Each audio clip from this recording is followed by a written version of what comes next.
రే శివరామ్, ఏం రా శివరామ్, బాగున్నావా? బాగున్నాలే. బాగున్నావక్క? బాగున్నాను రా, మీరు బాగున్నారా? ఏంటక్క వాడు ఇంకా ఇంట్లోనే ఉన్నాడా? తనుంటే ఇప్పుడు నీకేమైందిరా? ఇంకా ఎన్ని రోజులు అక్క వాడిని కూర్చొని మేపుతావు?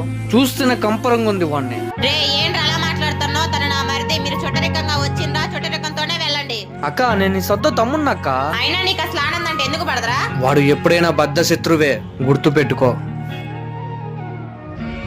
వదినా, ఏందానంద్? వదినా మీ తమ్ముడు మీ చెల్లి వచ్చారు కదా, వెళ్ళి మటన్ తీసుకొని వస్తావు వదినా. సరే ఆనంద్, వెళ్ళి తీసుకురా.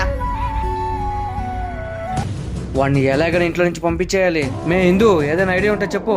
రే తనేమన్నా పరాయోడా? తన మన రిలేషన్ అబ్బాయే కదరా, ఎందుకు తనంటే నీకు అంత కోపం? మే నువ్వు సపోర్ట్ చేస్తే చెయ్యి, లేదంటే దొబ్బేయి. ఛీ పోరా, ఇలాంటి అన్నయ్య ఉన్నాడంటే నాకే సిగ్గుగా ఉంది. పోతే పో, నాకేంటి. రే కూర్చోరా.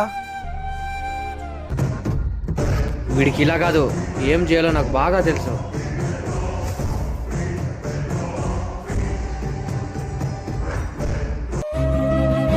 సరేలే, మా చెల్లి ఇంటికి వచ్చింది కదా, తనకు డ్రెస్ అయినా తీసిద్దాం. డబ్బులు ఏమైపోయినాయి?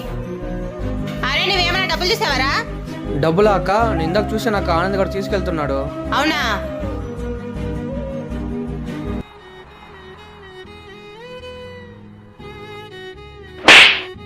నన్ను ఎందుకు కొట్టావక్క? ఏ చీమయ్, డబ్బులు నువ్వు తీసుకొని ఆనంద్ మీదకి చెప్తావా? రే మా మరిది ఎలాంటాడో నాకు బాగా తెలుసు. నన్ను ఒక తల్లిలా చూసుకున్నాడు. ఏ రోజైనా నువ్వు నన్ను అక్కలా చూసుకున్నావారా? రే నువ్వు అసలు ఇంట్లో నుంచి వెళ్ళిపోరా. ఇలా ప్రతిసారి వచ్చి ఆనంద్ మీద నిద్రేసేపడైతే నువ్వు అసలు మా ఇంటికి రావద్దురా. వీడియో నచ్చితే లైక్ చేసి సబ్స్క్రైబ్ చేసుకోండి. నెక్స్ట్ వీడియోతో కలుద్దాం.